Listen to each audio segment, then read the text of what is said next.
Are you scared?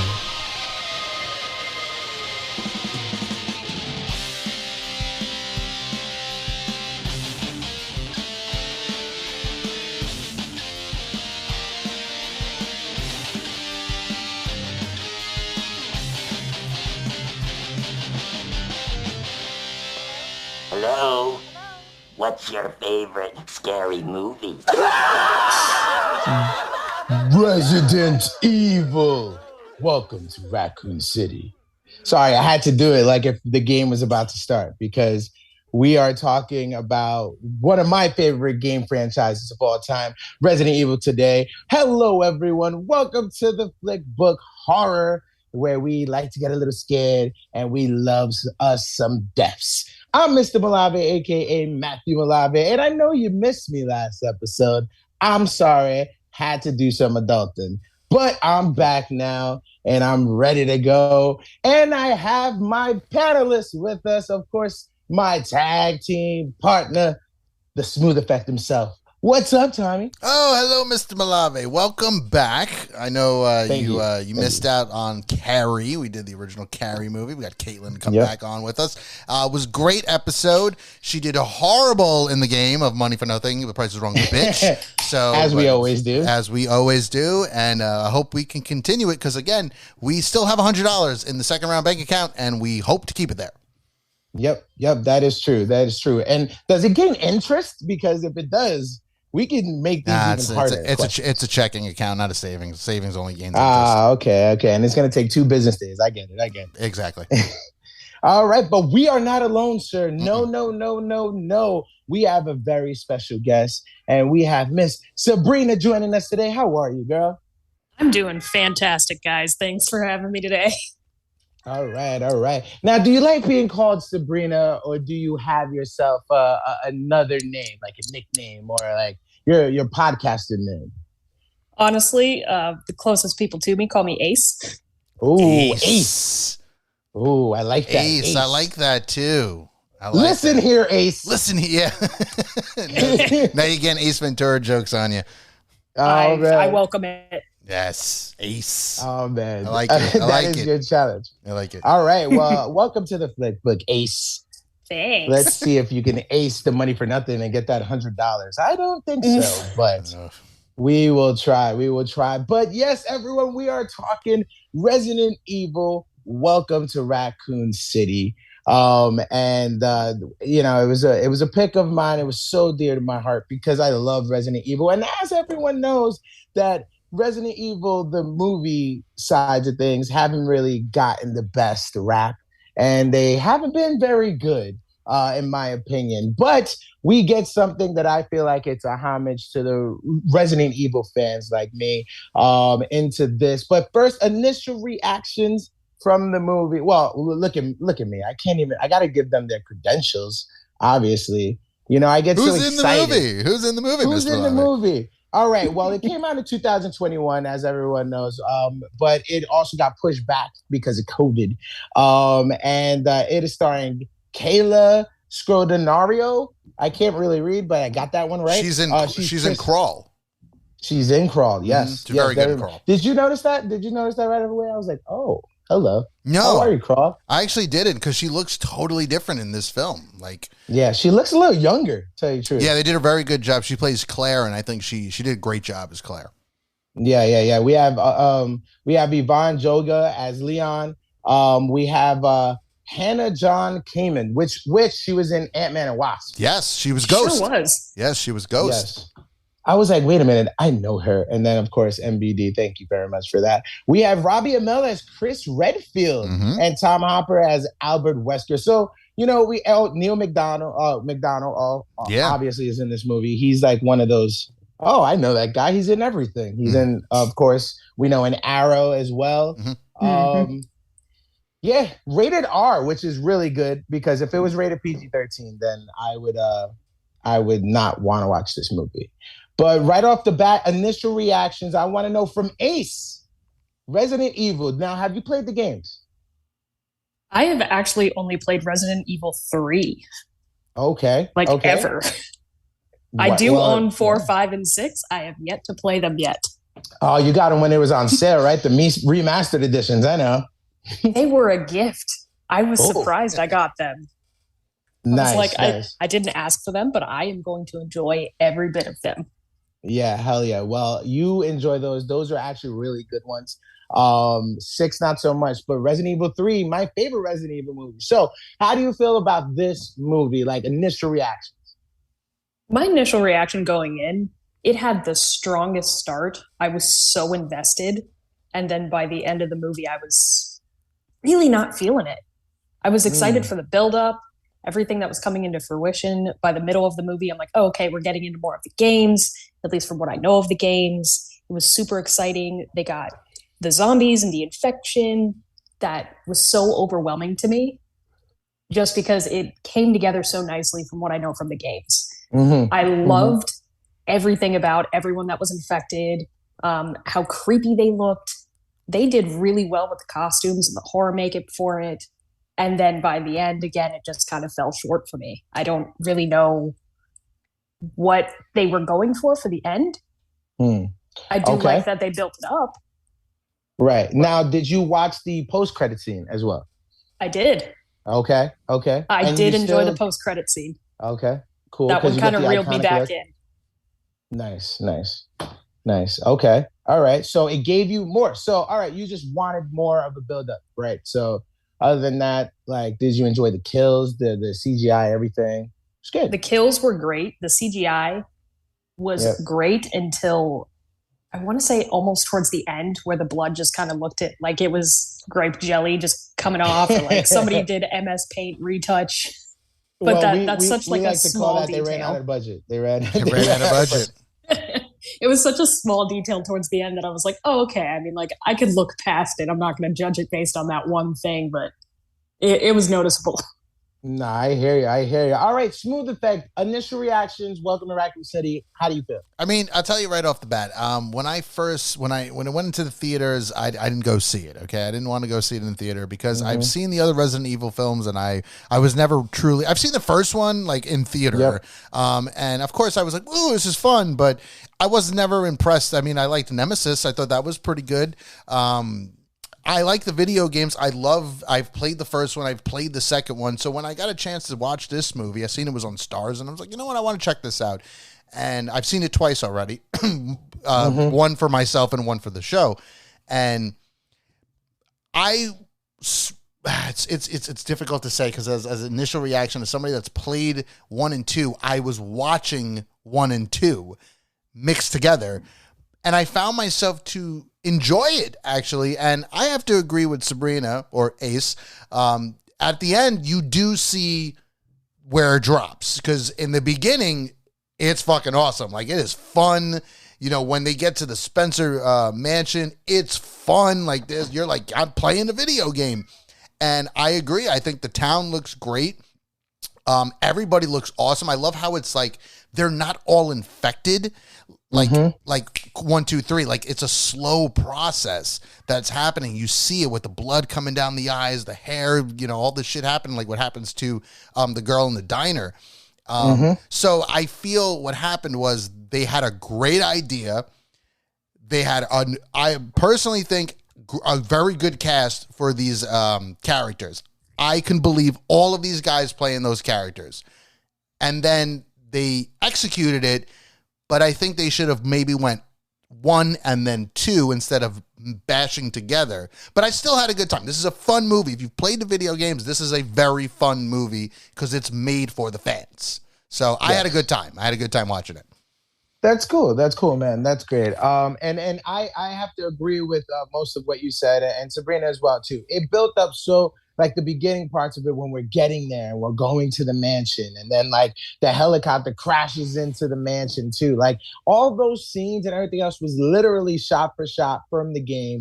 And I'm having an amazing time just watching this come alive on my screen and not a cutscene, you know? So I definitely enjoyed that. I thought the cast was very strong in their characters. They kind of made it like nostalgic from the 90s as well, because as we know, those outbreaks and everything happened in 1997, 98, 99, and so on.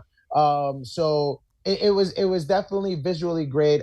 They paid homage to the gamers and the whole entire games 1 and 2 very much with a lot of Easter eggs. And yeah, I felt like towards the middle they wanted to go separate ways because again, this is a elongated game. It's not just a quick game where you have this one walkthrough. It takes you a few hours to complete the game. No, there's different things that happen. It takes a long time. If you decide to open up a door first, you have to come back because it's not that time yet. You need something else. So it's definitely long processes on where do you want to go. But so I feel like building it up, I feel like they were always building to get to another part and another part because they alluded to them throughout the whole entire movie. I had fun watching it. It was definitely entertaining. It kept me invested because I was such a big fan, but I try to take those take those glasses off, like the fan glasses off and actually watch it. Right. And for what it is. And yes, it's definitely lacking a lot. It's not the best zombie movie I've seen. But it was enjoyable. And I love the post-credit scene, and I love how they were alluding to something else. I hope we get a sequel, to tell you the truth. So I dabbled a little bit on the setting and the visuals on it. I want to elaborate a little bit more on that too, because I thought it was like they took concept art from the games and they'll just like give us that. We got to build the sets, and I thought that it was superb. Yes, it looked beautiful. Like the police station, like when they zoom in, when it does that little pan up and zoom in, that's from the game. That's the game. That's the fucking game. Like when you see the orphanage, that was from the remastered version of the game. Like it looked just like the game.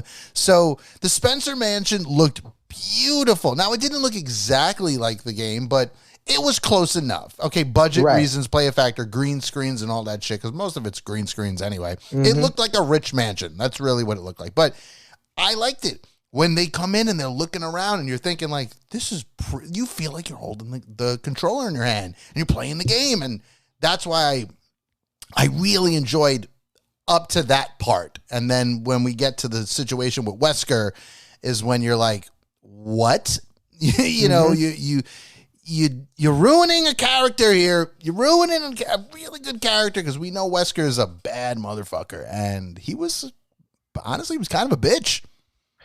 Yeah, I agree. I definitely agree. Now, Ace, I know you've only played Resident Evil 3, right? But from what you see, because you go back into those, police stations and stuff just to gather some things. But like, what did you think of visually and settings and everything about this movie compared to Resident Evil or just in general? So as far as the first two games, I have limited knowledge on them just because I've watched other people play bits and pieces instead of just going through the entire game itself. But I really appreciate what the movie did visually as far as panning in and out of scenes, going into the mansion, the police station, even the orphanage. It has this almost cutscene effect. Like you're watching a movie happen as you're playing a video game. It has the cutscenes, of course, where you're like, oh, okay, this is setting the ground for what I'm about to do. The movie did a really good job as that visually. As you're going into certain scenes, you see the pan in or pan out where it's almost like a cutscene within the movie. You're like, okay, it's setting up what's about to happen in the next scene. I think it did a fantastic job of that. Yes, I agree with you. And just so things that you are missing from 1 and 2, like when you see Chris and they go into that back view of the zombie and he turns around and looks at him, that is literally the first time we ever see a zombie in a Resident Evil franchise in a game. This is the first time you see the zombie and it's iconic. And the fact that they literally shot for shot did that on the screen, I thought was incredible. Yeah. Like this is the stuff that like you appreciate if you had the two games. And I hope it makes you play those two games because the remasters are really fun. Yeah, really fun. I'm definitely interested. After watching this movie, I'm interested in playing the first two to completion. Yeah, and I guarantee you go back and watch it and you'll be like, oh, I get it now, But yeah, so like some of your favorite characters in it, because they're all iconic if you know the franchise. We have Chris, Jill, we have Wesker, Leon as well. We have a plethora of characters. Ada Wong as well is in there. Yeah, shows up. So character-wise, Ace, to know, like, what was your favorite character? Who was the one that you thought did the best out of all of them, and what you thought about their acting? Honestly, Claire has it for me. Like, she did the actress, excuse me, I don't remember her name, but she did a fantastic job as Claire. She was very believable. The way she takes charge in the police station with Leon, she just comes in and commands the room because she already has the upper hand of knowing that something is off. Her brother doesn't believe her. She comes in and goes, no, I already know something's off. I'm going to figure this out. I know what I have to do. And then as everything's crumbling around them, she's the most believable to me. It kind of resonates on a level with me where I'm like, okay, out of every single character who may or may not know what's going on, of course, we know Wesker is inside business, but with everything else that we know what's going on, Claire's the one that comes in, already knows what's going on, takes charge, just kind of carries herself throughout the entire movie to figure out the missing pieces that she doesn't have yet. Yep. Mm-hmm. And then just kind of coax Leon into everything. And I mean, I had problems with Leon just as a character in general. Kind of. How so? Because this is the first time you ever like hearing about Leon and seeing him.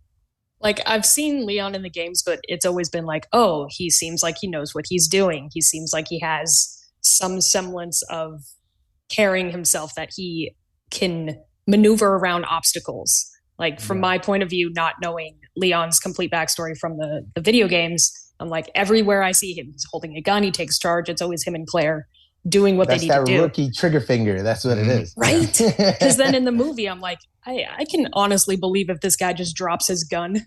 Like, what is he doing half the time? Yeah, right? Yeah. You're like, okay, so first of all, he's put in charge after the police chief leaves. Like, nope, chief is out. Leon, you're in charge. And you're like, why would you put him in charge of anything?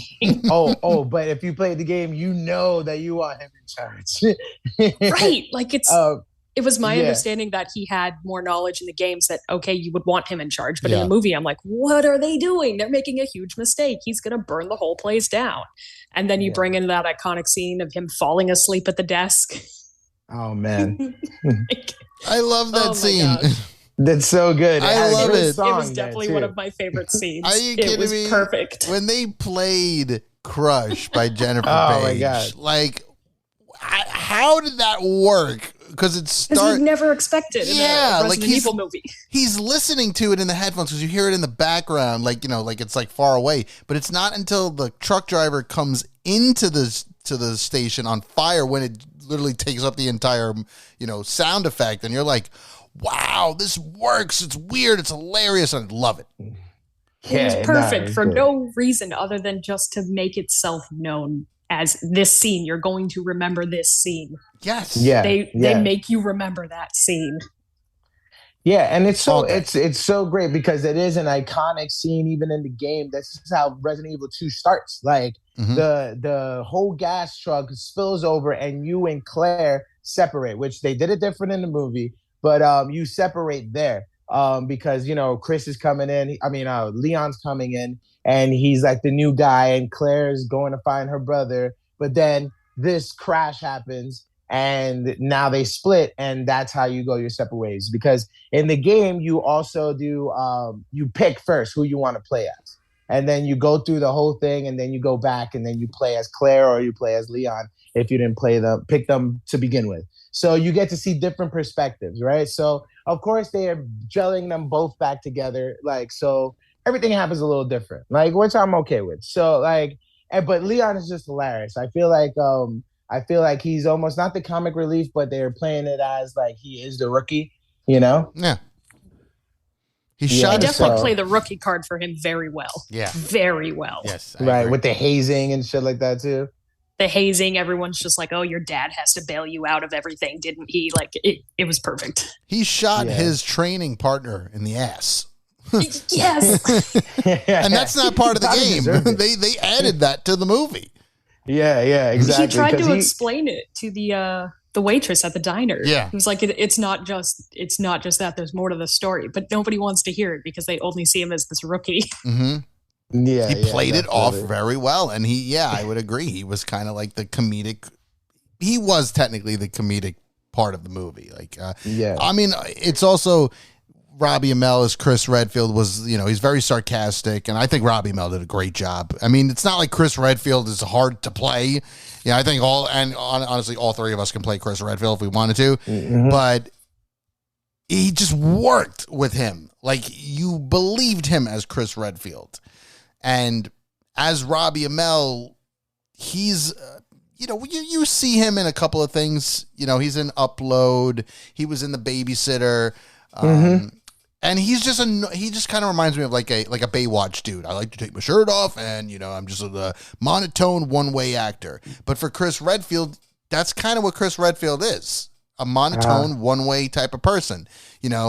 His personality is easy to hit, and I think Robbie Amell did a great job. All right. So I know we usually play this with girls, but honestly, okay, all right, let's do it. I think we need to do it here for Chris Redfield. All right, so we're doing Robbie Amell. So we're playing What's Your Cocktail?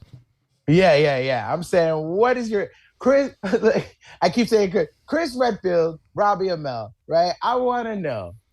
Smooth effect. Oh, what cocktail is he? Like it could be a malt liquor as the worst, and the best spirit or the best drink as the best. You know what I mean? So are we talking? All right. So it's Robbie Amell in the movie, though. Yes, in the movie. We're talking about his looks, though. So I'm going to say, you saying he likes to take his shirt off. So he likes to take his shirt off. Excuse me. I'm going to say Robbie Amell is a shot of Fireball. Actually, I'm going to give a shot of Fireball because when you look at him, you're like, wow. This is a good-looking guy, he's good shape and whatnot, and he's got a little spice to him, though. Just a little spice, he's Canadian, so he has a little spice to him.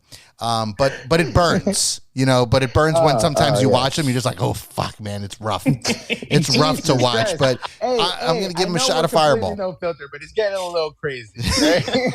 You asked the question, started with me, so, I'm going to go Robbie Amell, shot of Fireball. The shot of Fireball for smooth effect is Robbie Amell.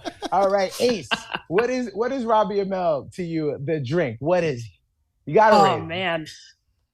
I mean, if we're going for the movie, strictly how he looks in this movie, I would say he's a chilled jalapeno margarita. Ooh, whoa. Let's hear why. Whoa.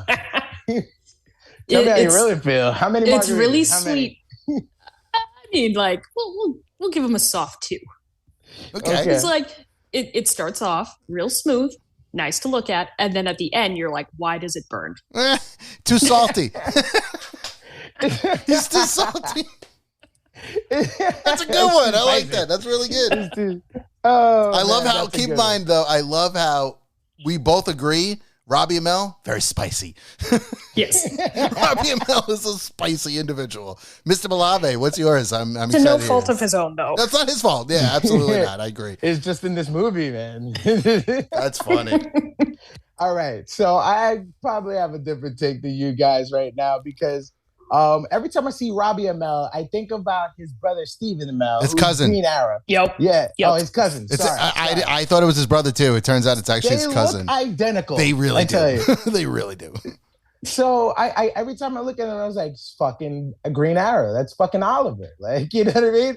And I keep thinking to myself, wait, no, that's not it. It's something else. He's someone else, and everything else like that. So when I think of Robbie Amell in this movie, right, I think of him as a shot of Evan Williams. Oh, right? You know why? You know why? Because it's not Jack Daniels. It's Jack Daniels' uglier cousin, Robbie Amell. Evan Williams. So hold on. No. So instead of so what we're saying in my perspective then is that Stephen Amell would be the Hennessy and Robbie Amell's the E&J. No. Yeah, I guess so. Yes. Right? Exactly. Like, yeah. Yes, oh, wow. Yes. That's fucked up. I'm just saying. That's how I feel. That's crazy. He does more than fucking Stephen Amell. Well, he's not. They not help as good each as other an out. action star. They do. Right? They do help each other out. That is true. They tend to work together a decently amount. They do. I'm proud of them. That's cool, though. All right. I'm telling you, I like this cocktail thing. I love that me and Sabrina do agree he's spicy, and you're like, he's a fucking second brand version. I'm telling it's funny that you mentioned. But It's don't funny get you me mentioned wrong. this. Like, I love me some Evan Williams sometimes, you know? I feel like you drink Evan Williams when you don't want to remember what you just saw. Yeah, or when you don't have enough. When you can't afford Steven, you get a Robbie. That's what you're saying. Can't afford Steven. When you can't afford a Steven, you get a Robbie. You get a Robbie. That's it. That's great. It's funny that you mentioned that he was a shot of Fireball because he does play Firestorm and Arrow. He does, yes. He does. See, He definitely and does. he's spicy there too. Exactly. All right, I'm ending this right now. Let's get back to the movie. Okay, back to the movie. Back to the movie. Oh man! All right. Well, I'm wrapping up the character stuff because honestly, all the characters have their own little like ways, and I love them in certain ways. I did have a little problem with Leon being so much of the hazer and like the Mr. Doofus because he's not. He's actually very smart. But other than that, Wesker for me kind of was just like you need to be more of a dick. Yeah, he wasn't a dick. So, but then, of course, they were alluding towards the bigger, I guess, bad guy. But then he gets his due at the end. So, I mean, characters, I'm fine with it. I think they have a good nucleus to, if they're going to go to another part, I think they'll be fine with the ones they have. Sure. Plot-wise, right? So we know we start off with all this like stuff happening and everyone's not infected yet. Because a lot of people, when we play the games, they're already affected. We see the transition, right? And there you get a lot of, Easter eggs and stuff. Everyone's together, and then they split. Like Claire comes in and Chris has to leave. Like it goes to things happening in the mansion, right? When they first see the zombie, and then Chris separates from him. Which, by the way, that scene when he's by himself, with the extended clip in his handgun, and he has to shoot people to see. He has to shoot the zombies to see what's going on. I love it. I thought that was great. Fucking love that scene. That scene is amazing. Yeah. Well shot. Perfect. Yes, it was. It was so well shot because you do that in the game. Where there's no light. You just got to shoot to get the light. And these hordes of zombies are coming at him. And I call bullshit that man got out of there perfectly fine. Not even a scratch or a bite. You can't even see. You just shoot. Honestly, in the game, they would have bit us one time, and we would have been uncautious. Yeah, like fuck. Jesus, bullshit on Robbie Amell. I'm calling bullshit on him. If he's listening. On your shot of Fireball. I'm calling bullshit on that shot of Fireball because it turned out it was way too watered down on that scene because he should have been bit. But that's what you get when you ask for a chilled Fireball shot. You get a watered down Fireball. That's why you don't get ice. No, you never get ice. Never get ice. Yeah. So, I mean, we have a lot of stuff happening all at once and then people trying to get back together. Then we see, Wesker, we all know he's double agent now. He's playing Moon Knight Sonata, which you have to play in the game too. And then he just turns on everyone. And we see that he's just, a double agent. We get the scientist who used to experiment on the brother and sister. Mm-hmm. And he's trying to get away. He's trying to take all the viruses. And we all know he's the Mr. Tyrant, right? Mm-hmm. And, now the Tyrant was pretty accurate with the eyeballs and everything. Sure, they look good. It was great. Ace, what you said it. Oh, I want to hear that. Oh. So Tyrant was interesting to me. I thought it was great as a concept. Mm-hmm. I thought it also just looked like when a child takes a bunch of googly eyes and sticks it on something. He looked like a Jim Henson puppet. Potential to look better because I've seen it look better in the game. But I don't know, for the movie, it just looked like a really sad toy with googly eyes. That's when the budget really ran out. I mean, especially later towards the end. But I could see that. Shows. He looks like a Jim Henson puppet. He got like googly eyes and shit. Oh my God, yes. and they're all just moving every time he moves. Like yeah, right. It's just something moving together. Like I mean, straight out of Labyrinth. And that's nice, good call, nice name drop. Dance, magic, dance. And that's Neil McDowell, and I like him too. I think he's a really good actor, and he played this role really well. But at that part, he looked fine because I guess it's just him in general, and you get to see it on screen. Like it's better than the old Resident Evil shit. So fuck it, I'll take what I get. But yeah, that's a good way to put it. He looked like a Jim Henson puppet. Like he had a lot of googly eyes on him. Just a lot of googly eyes. And he was just like, Chris. And he's having a conversation with Chris, like a really nice conversation with him too. Yeah, they were getting along. I had issues with that conversation though. It didn't make sense. It seemed like he's trying to coax him in, saying like, "Hey, don't hurt me because there's so much at stake here and everything that's happening." You should join and then me. At the end, as he's just like, "You know what? Screw you, man! Like, just do it anyway, then." And it's like, come on, man. Yeah. Pick your angle and stick with it because maybe it'll work, maybe it won't. You gave up too quick for this. Mm-hmm.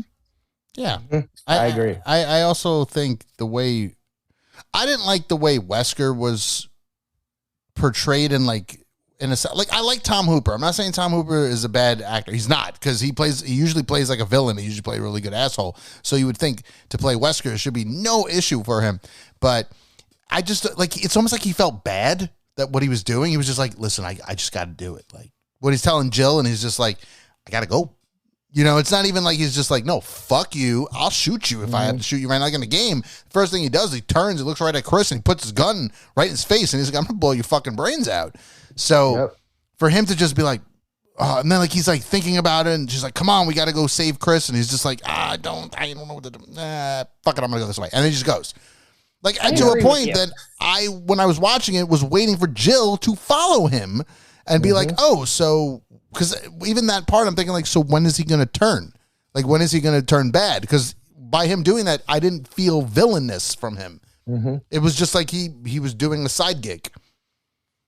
Yeah. That I feel the same way, especially because we know about Wesker's origin, and we know that it's not like he's definitely doesn't give a shit. He's a dick.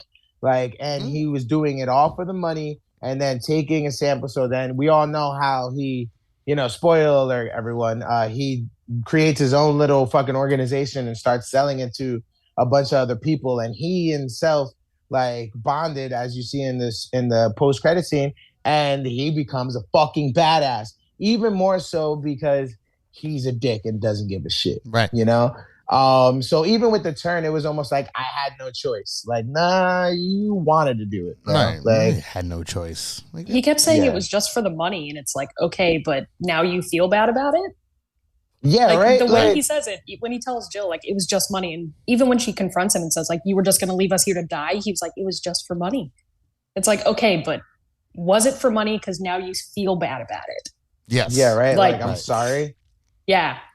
Even when she tells Chris, oh, Wesker was going to leave us. We got to go now. It's like, why is nobody reacting to this? He was going to leave you to die. Yeah, he was. That's you were going to die. Thing. And just he didn't make it seem serious. And you know what else, though? Even at the end, when he comes back and he's fucking limping and shit, and he tries to do that whole bullshit, I'm like, no, he would never try to do the genuine thing, at all. He would save himself and make sure he comes back to fuck shit up again. Sure. That is how Wesker is, not the remorseful kind of person that they portray. Well, even when he shot the mother, when he when he shoots the mom, he's the way he just looks at it, he's just like, come on, I don't want to do this. Don't want to do. No, Albert Wesker would have been like, bang, dead. Looked at the kid, bang, dead, and just been like, is what it is. I got shit to do. Because even the end when he was just like, I wasn't gonna shoot you, kid. Shut up. Yes, you was. Well, maybe you, Tom Hooper, wasn't, but but Wesker would. Wesker would have killing all the motherfuckers. Yeah, there were zombies. Sorry. Right? Yeah, exactly. They were zombies. What do you want to do? They were gonna. Yeah, I agree. I agree 1,000%. What Sabrina said. Wesker does not hesitate.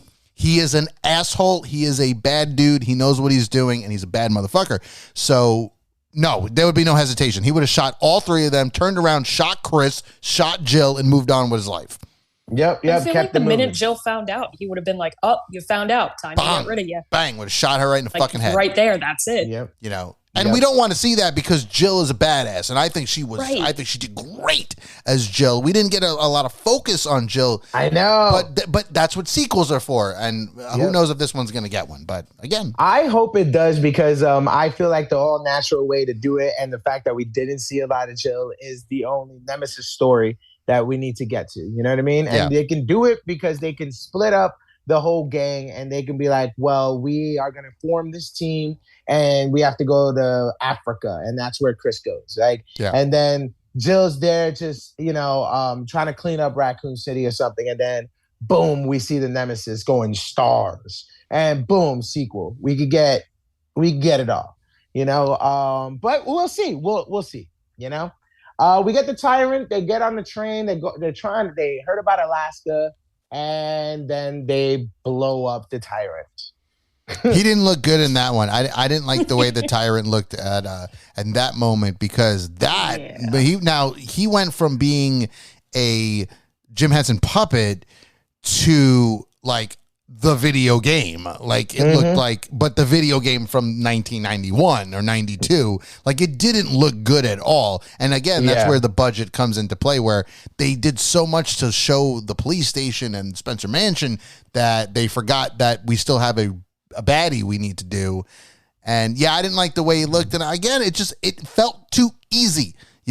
Resident Evil is not an easy game, and that felt too easy for a injured Chris Redfield, because he was injured, and Leon, who just don't get me wrong, the fucking rocket launcher was dope when he came in, and he's like, it's a fucking rocket launcher, yeah. He just like, get him, Leon, yeah, good for you, you fucking doofus, because that's what he was. Matt, you said it. He was portrayed like a doof. He's like a doofus. He was a big doofus. Officer Doofy reported in duty. I mean, he looked like the guy portrayed him really well. I like Leon, and I could see him being Officer Doofy as well. Just be like, salute, hey, smell my fingers. What is that? My ass. That's definitely an Officer Doofy. If they ever needed an Officer Doofy movie, they should get this guy that played Leon. Yeah, I agree. He did a good job. He did a good job. Yeah, and then of course everyone evacuated, people died, and then you see them walking up and credits, right? And then I was okay with that. Yeah, of course. I was okay with that. I think the issue that I had with that was I didn't get the vibe that we're going to get a sequel. So sometimes you don't need an after credit scene to prove that we're getting a sequel. We needed it because of Wesker. We needed the sunglasses. We needed that shit. But I think it would be more interesting if the girl had like a scrape or a bite on her, and that would have been the first zoom in to go to credits. Because then you'd be like, oh, all right, we got another one coming. So, because she doesn't mean anything, right? I don't remember her ever meaning anything. She's not. They actually saved her, and that was pretty much right. It. So it could have been something like, because the virus has to spread. So she could have been the one to spread it. True. But we also have Wesker's blood, and we have Ada Wong, who's probably gotten a sample of it as well. Like there's other ways you could go. Sure, there's ways. I agree that they should have been something instead of like them all walking out and then boom, and then we just get Albert. Like maybe we see like somebody hovering over and then like getting the drop of the helicopter, and they were like, "What was that?" And that is the nemesis. Like, you got me? Like, great. That'd be awesome. But then we get the post-credit scene too, and we get the Wesker shit too. So we know things are about to hit the fan. Yeah. Yeah. But we got what we got. See, I would actually disagree in some sense that, the text at the bottom of the screen when it says like, civilian survivors 0, and then you see them walking out of the tunnel.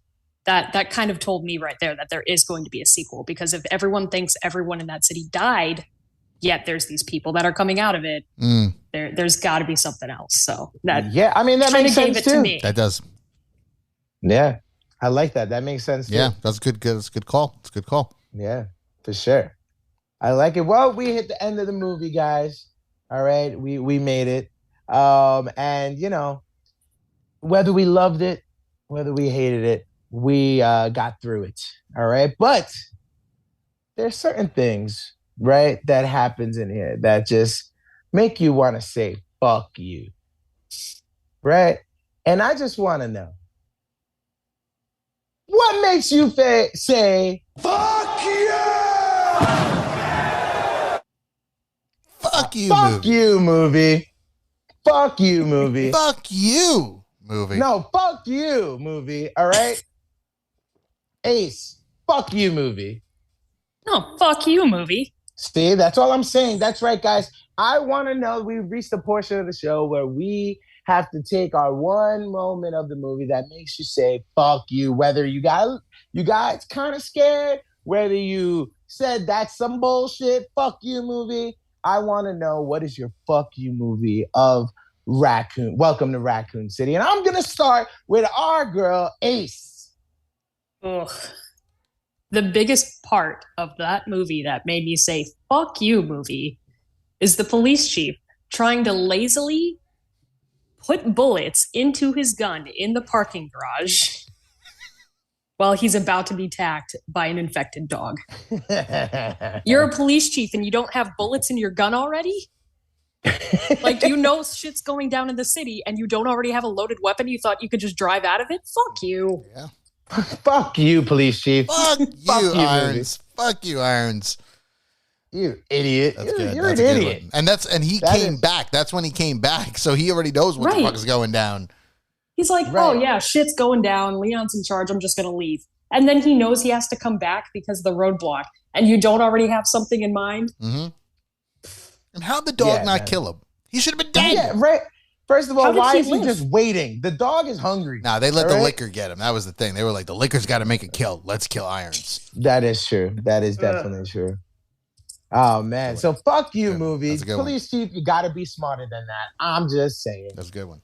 I'm just saying. Smooth Effect, what is your fuck you movie? Well, Mista Malave, I was thinking of so many moments that make me say fuck you to this movie. And there was the one moment when Claire is in Chris's house. And that lady, when she comes running through the fucking glass like a fucking linebacker, she just comes like fucking bang on him. I do like the part because she's like, do you need help? And it's like, you need help. Bang! And it made me go, oh, fuck you. Fuck that. I'm not dealing with this bitch. Why is she coming in? She looks like she needs to get a fucking wig on her head. She's bleeding out of her fucking eyes. Don't touch me. Like, fuck out of here. I would be gone out of that house. The second she comes bashing through the door, fucking Claire is sitting there being like, what's that? No, bitch, out the door.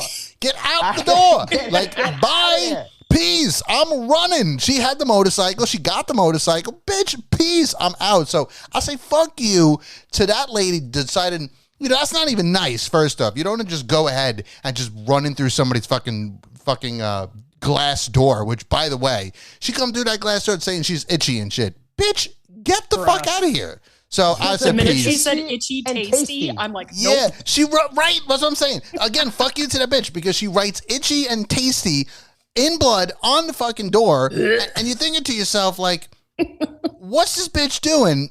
And then she comes, like I said, itchy and tasty. She was going to tackle the quarterback. Itchy and tasty, or that she is itchy and Claire looks tasty? I think, she was itchy. What is the context? Because she said she was itchy, and then she was tasty. A little backstory from the games, right? You get all these papers, and you have to read all this shit, right? One of the survival diaries, right, had entries for every day. And each one that you got shorter and shorter until the last entry was itchy, tasty. That's it. Oh. So that was like a little homage to the game. Which is great. Because and then she busts through the But who the window. fuck is she busting through doors like that? She's kind of like tackled the quarterback and stuff. She busted through that shit and she was still standing. So I'd have said, fuck you. I'd have got out the fucking door, got on my motorcycle and go see my brother. So fuck that bitch. You know what? I'm glad that you said that, Smooth Effect, because I literally have it on my notes clear as day. That fucking scene of that bitch, itchy, tasty. I go, oh, run, bitch, run. And then she looks underneath the damn fucking table, sees the little girl, and was like, what? Bro, like the kid is under there. Obviously, he's scared of something. So get the fuck out of here. Fuck you, movie. Yeah, fuck that was you. Stupid. Leave. That was stupid. Itchy, tasty. What the fuck? That's like some clown names. You're trying to get in contact with people. You're hearing shit on the radio. Fuck out of here. Leave. Yes. Leave. Fuck you, movie. Fuck you, Claire. You're an idiot. Fuck for real. Fuck you, Claire. It's dumbass. Fuck you, asshole. You know what? You're stupid. She did great. She did great in the movie. But you did good. You did great. It's a great point. She did great in the movie. But fuck that. Itchy, tasty, my ass. Fuck you, bitch. I'm out. I'm not gonna lie, the minute you see her standing by the glass door, I'm like, why would you even stay? Like, you're coming into your brother's house. You look across the way and you see the kid with the mom. They're looking like that. Why the fuck would you even stay there? Yeah. Right. And then you hear what you hear. Just like, nope. You hear what you hear, and then you see her in front of you. Nah, she's one of them, bitch. But how's she not even mentioning to Chris? Like, yo, Chris, have you been seeing your neighbors lately? They got cancer, or what the fuck's going on over there? Like, they look pretty fucked up. The kid, the mom, she's saying itchy tasty, breaking your shit. Like, she's not gonna pay. Your neighbors look like the hills have eyes. Yes, she does look like the hills have eyes. That's a great way to put it. Chilling. So fuck her. He goes, well, I've been working a lot lately. All right. Yeah, okay, so asshole, that's your neighbor, bro. That's your fucking neighbor. It's your fucking neighbor. Itchy, and they tasty. have no curtains. Nah, because Chris probably banging her. That's Chris Redfield's banging her, probably. Oh my God. No. Come on, Robbie Amell. You're better than that. You're a fucking Evan Williams, all right? You're a shot of Fireball. He's a shot of Fireball. You're a spicy margarita. You're going for Malort. You're a spicy margarita. You're better than that. Yes, that's great. Oh, man. Well, fuck Claire and fuck you, movie, for that scene. Fuck you, movie. Ridiculous, all right? But it's time for our awards, all right? Yes. We have to give out some awards. And the first one I'm going to start off with is Tommy James. Hey. I'm just a little scared. Just a little scared, though. So Ms. Malave, of course, my award is I'm just a little scared. So in movies, especially movies that we've recently spoken about, I haven't been a little scared. And in this movie, I wasn't a little scared. But there is one moment that I've played the game, and I did get a little scared, and I can feel it. I'm watching the fireball shot, and I'm thinking to myself, and I'm like, ooh, I would be a little scared. And that's when Chris has to use his bullets as light to see when he shoots the zombies, because they're all over the fucking place. And I put myself in Robbie Amell's shoes, and I think I'm not Steven, but I'm Robbie. So it takes time. You have to put yourself in that mode. Of course. I'm not Steven. I'm Steven. I'm Robbie. There you go. Become another person. That kind of shit. So when I did it, I realized like that is a frightening moment. I have no light. I have to just shoot my way out, which, by the way, again, call bullshit. There's no fucking way he didn't get bit, scratched, whatever the fuck. There was a lot of them. A great scene, but I was just a little scared. You were just a little scared. And you know what? I understand that. It's fucking scary, especially because it's pitch black. And there's people that want to eat your flesh. We seen his partner get his whole trachea bit off. Nice. Right before that. So we know. We fucking know. And we seen the itchy tasty bitch. We seen the itchy tasty bitch already, and I honestly thought that got me a little scared too. But Jesus Christ, this is a great scene. It was a great scene. Great scene. You were just a little scared though. I just a little scared. Sometimes you don't get a lot of scared, because we're adults, But I'm man.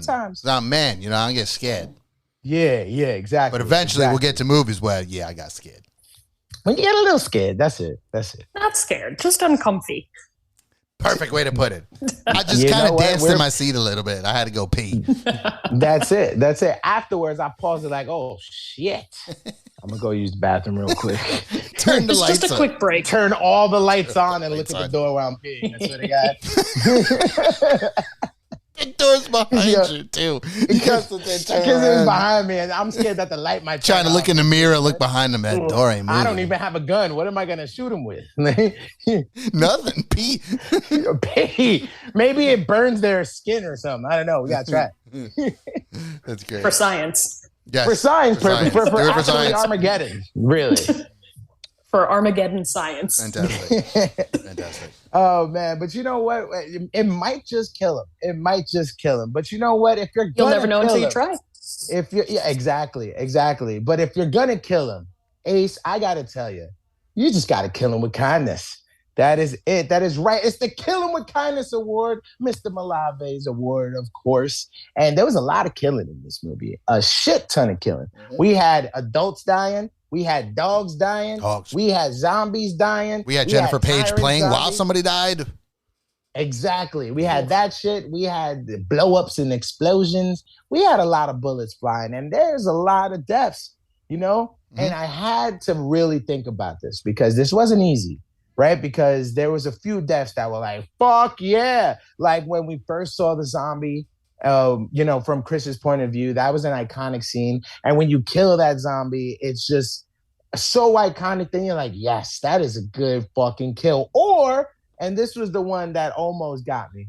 It was the death of the liquor. Like, not how they killed the person, how the liquor died. Mm-hmm. Like, he just took the face and just ripped it apart on some, like, King Kong Godzilla shit.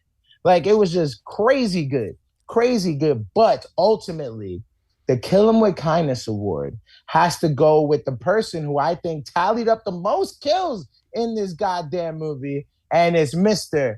Robbie Amell, Chris Redfield. Because not only I was a little scared on that scene, but it was also the best killing scene in the movie. Nice. He's killing just bang, bang, bang, bang. And it's just, that's when we see them just shoot out blood and stuff. That's where all the budget went. To that fucking scene, because they're like, we got to get this scene correct. And not only did it got me a little scared, but it made me want to kill more zombies and play the damn game. So the Kill 'Em With Kindness award goes to Chris Redfield killing the horde of zombies in the dark and then getting rescued and them just blowing them to shit. Nice. That was good kills. A lead fuel Resident Evil funness. Yes. That's probably the one scene that made me want to go back and play the first two. It did, I was right? Like, yes. It's suspenseful and gritty, and it looks like a heck of a lot of fun, especially if I get to play as Chris. Yes, and you do get to do it as Chris. Yeah, you got to do it as Chris. In part 5, you play as Chris as well, so enjoy that.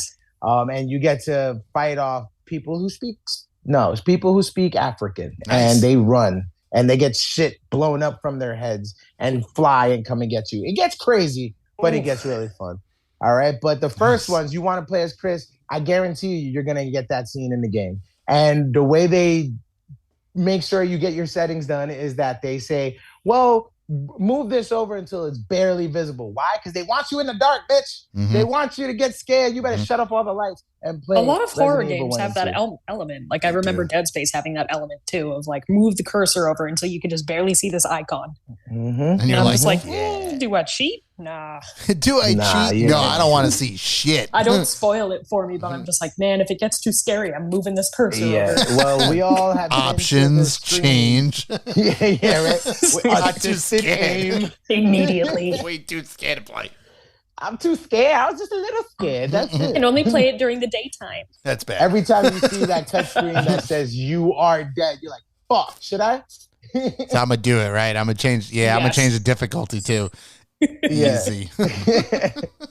Oh man, but that's it. Those are all awards. The Kill 'Em With Kindness and the Fuck You movie, along with Just a Little Scared. That's it. That is it. That is it. But we are not done, not by a long shot. No, that is not the case, because it is time to play our game show. Are you ready to play Money for Nothing? The Price is Wrong, bitch.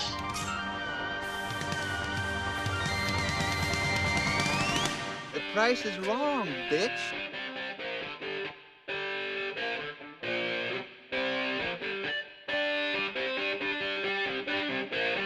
The price is wrong, bitch. Oh, yeah. Welcome, everybody, to The Price is Wrong, bitch. Money for Nothing. And I am your host, Mista Malave. And I have my two contestants here. We got Miss Sabrina Ace. How are you? I'm fantastic. How you doing? Oh, I'm doing pretty well. I'm ready to give some money away. Are you ready to win some money? I sure hope so.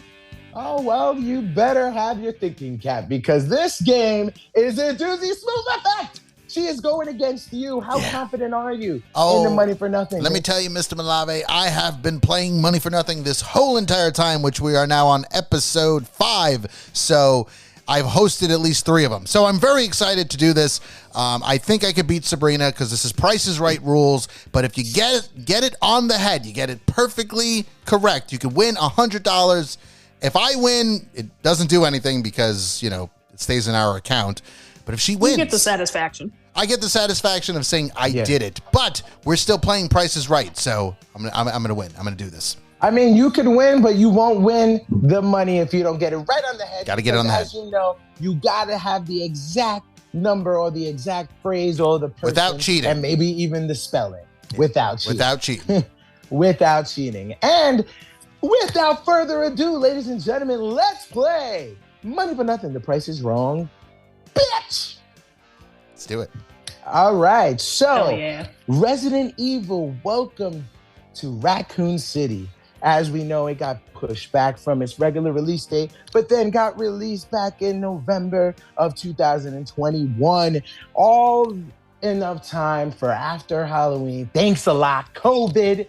But we get the nice holiday rush. All right. And with this holiday rush, that means it was there and it was in the movie theaters on Thanksgiving weekend. And the question here is, ladies and gentlemen, it is ranked on the top 3-day openings of Thanksgiving weekend with a whopping $5.3 million. And my question here to you two is, what rank is Resident Evil Welcome to Raccoon City in the 3-day Thanksgiving holiday weekend?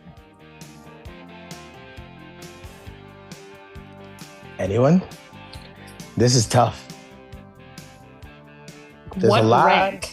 What is the ranking in the all-time 3-day weekend of Thanksgiving? This is a good one. In the domestic box office. Domestic box office. Yes. And it's only for 3 days, so we're only talking about Thanksgiving. Yes, we're talking about only the Thanksgiving 3-day Thursday, weekend after Thanksgiving. Friday, Saturday. Yes. Thursday, Friday, Saturday. Welcome to Raccoon City. Domestic box office. Oof, that's a good question. I hear Googles. No Googles. No cheating. No Googles here. No cheating. Only ceiling All right. staring. Well, you know what? I'll give you 3 more minutes. Well, no, I'll give you 3 more seconds. 3 more minutes. I'll give you 3 more time. seconds, and then I'm just gonna pick somebody to go, and I'm gonna have to go with Ace. How you doing? And you got any more of that gum?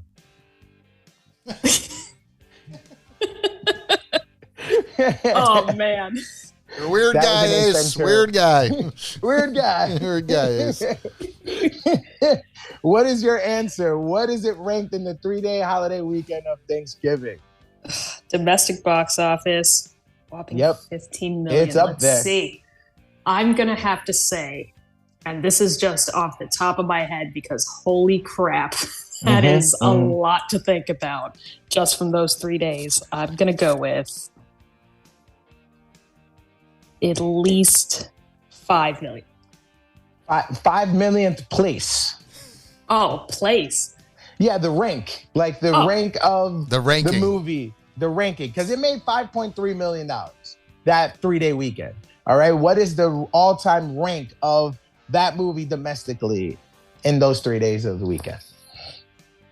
5. So 5. It's ranked 5th. Yep. Wow. Okay, 5. You're going to lock it in? We're locking it in. All right. 5. Smooth Effect. What is your number? What is its rank in that 3-day weekend? Let's see. So you got to think about all these movies that have come out on Thanksgiving. This is all time, right? All time. All time. So all these movies that have come out on the Thanksgiving weekend. I'm going to go with 227. Locking it in? Lock it in. Oh my God, you are both wrong. Damn. All right, so nobody wins the 100. I gotta say, Tommy, you are very close. Ooh, how close am I? Oh, wait, man, am I over? You are under, sir. So you are. I won. Because there's no way it's 5th place in Thanksgiving weekend. I'll be honest, I have no idea what movies come out around Thanksgiving. Me neither. We all don't. We all don't because as far as placing, I'm like, I have no clue. It could have came out the weekend before and still made a shit ton of money and got ranked 5th. Sure. Because Welcome to Raccoon City is definitely not ranked 5th. And I could just say that because without knowing all the other movies. But you are the winner, sir. Sorry, Ace, you do not win the $100. What's the answer? Better luck next time. So the answer is it's ranked 237. Oh, you were 10 places I was away, 10 sir. places. Oh, that's pretty good. 237th is the place. You had 227. Wow. Sir, You That win is the good. Price is Wrong, bitch, but you do not win the $100. I am so sorry. Thanks for playing, everyone. We'll see you next week on Money for Nothing, The Price is Wrong, bitch, where you're not going to get the answer because you just a little bitch. It's a pretty good motto. I just made that up. I don't know if it works, but I think it works. Now we're gonna have to I think edit it worked as my- that's a good say. You're not gonna get the money because you're just a little bitch. It actually works. It you know works. what? Patent it and wrap it up in a bow because we are going to use that as the slogan from now on. And also, we have come to the end of the road. That's right. Wow. It is time. Thank you. Thank you. Impressive. Was it? I thought I sounded a little hoarse, but Nah. that's because I've been yelling. True. But thank you, Ace. This is why I loved you on the show. And it's come to the end, so I gotta know. It is the Flickbook Horror Edition, the podcast for the average moviegoer. With the non-average horror movie. God damn it. Sorry. up the It's been a great concept of the show. episode. And the fact that you almost got Money for Nothing kind of got me scared because then I would have to send you money. All right. No, So now I I'm said that it would flabbergasted. stay in the account. I did say it would stay in the account. But I'm the first person to ever win Money for Nothing. That's true. Congratulations. Go Thank fuck you. yourself. Thanks. $98 million. Ace, I want to know if it's going into the Flickbook or not. And why? Ace, are you there? Oh, okay. She's thinking. So remember, We're saying the concept here, the answer that you need to give is this movie a must watch for a newbie of horror or a non-average movie viewer? Is it a must watch? One time in their life, do they have to watch Resident Evil Welcome to Raccoon City? And why? Is it a yes, they absolutely have to see this before they die, or no, they could pass it up? If it's for the non-average horror movie watcher, I would say it's a no. Okay. Only because it seems like it's very niche with a fan base because Resident Evil has already been established through video games. If you're just coming into this, it is not the one that you need to absolutely watch. It has the gore factor, so if you're looking for something else, as far as horror movies go, yes, it's good for average or non-average horror movie goers, but I would say it's not the must-see. All right. Okay. All right. So, no, it does not belong in the Flickbook, says Sabrina Ace, the ace in the hole, the smoothest ace. Hey. So, you didn't like that one. I wouldn't say that. That's my thing. You don't use the word smooth unless you're talking about me. But ace in the hole, that was good. Then you fucked up. You like that one. You had it. You fucked up. Ace in the hole. I like that. Well, that's good. You fucked up. Ace in the hole, but I was always preluding to you, sir, because it's your turn. Smooth effect, the smoothest of smooth. What do you think? Is it going in the Flickbook or is it not? Well, obviously we know it has to be unanimous. So no, the Resident Evil Welcome to Raccoon City is not getting into the Flickbook. And I'm going to have to agree with Sabrina, Ace, the ace in the hole, because I think this movie is meant for the gamers. If you have played the game, then yes, you have to watch this. It's fanfare, and it's good for the gamer. But for a non-average viewer, for somebody that's a newbie, they're not going to like it. They're not going to appreciate the characters. They're not going to appreciate the fireball shot. They're not going to appreciate all the greatness that it gives you from the game. So I think as a movie, it's just, an average movie. It has some cool moments. The acting's fine. It's not superior to any of them. I will say this is the best Resident Evil movie. But again, hands down. If you have not played the game, you will not appreciate this movie and you will find it boring and you will be more confused at the little, I don't know why they're doing this or why does it have to go this way? Well, there's a reason why, because damn it, play the fucking game. So I'm going to have to agree and I'm going to have to say no.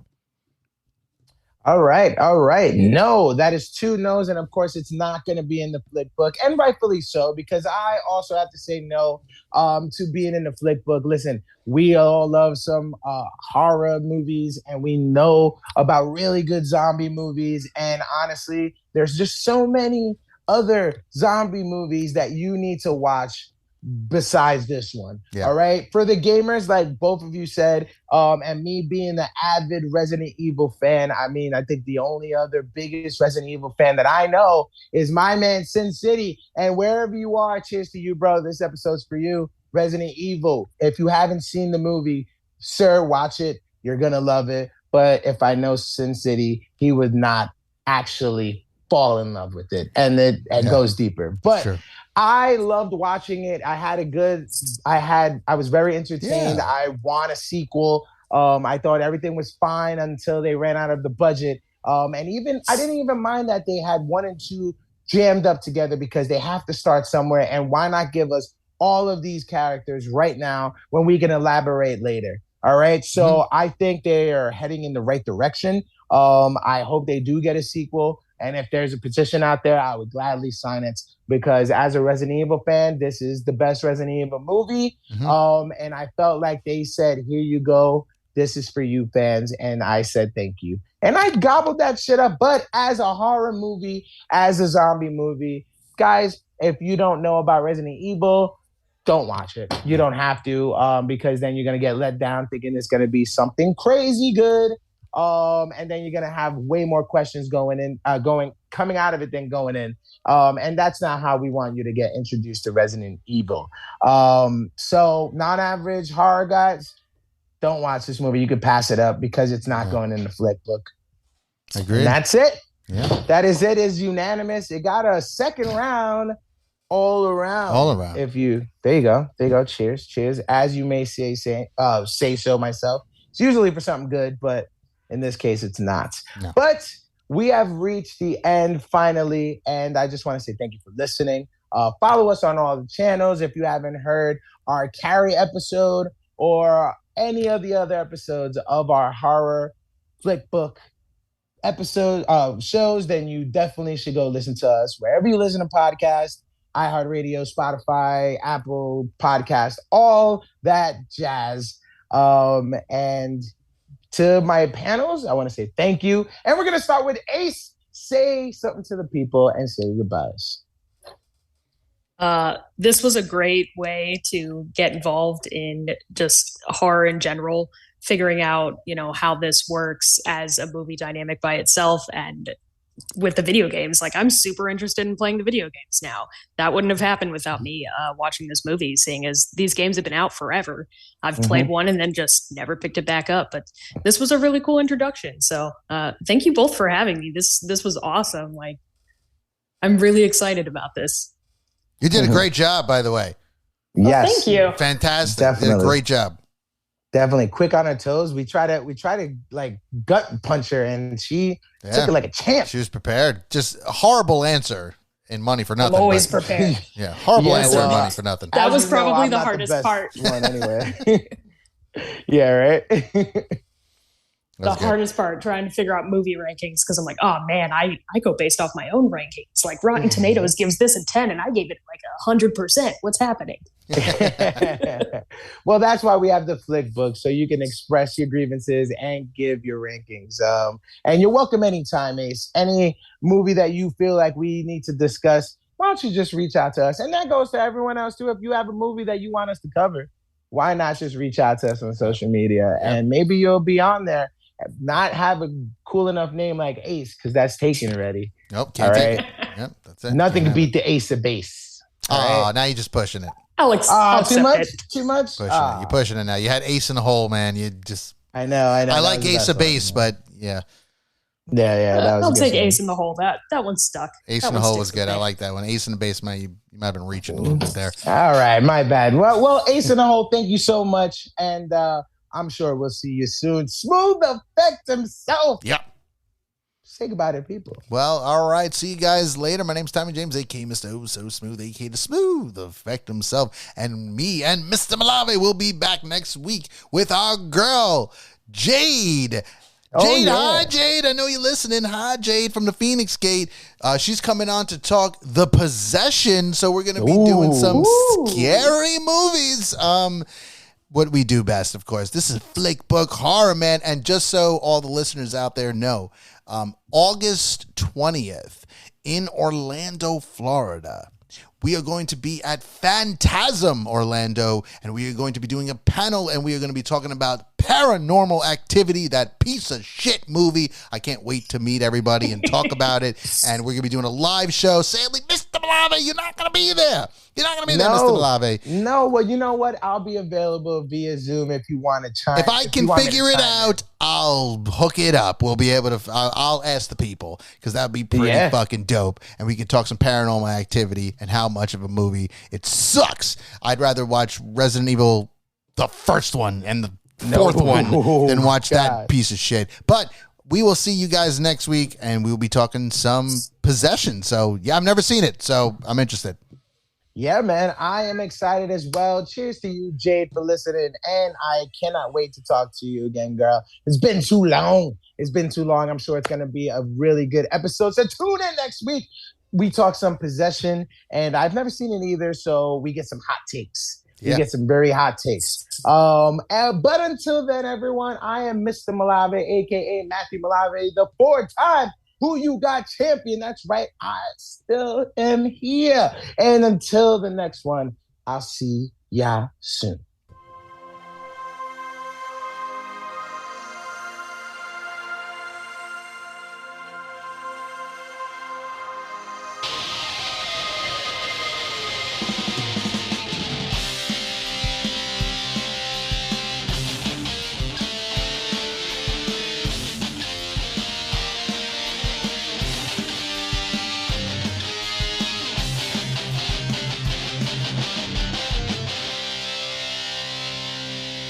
She just goes a little mad sometimes.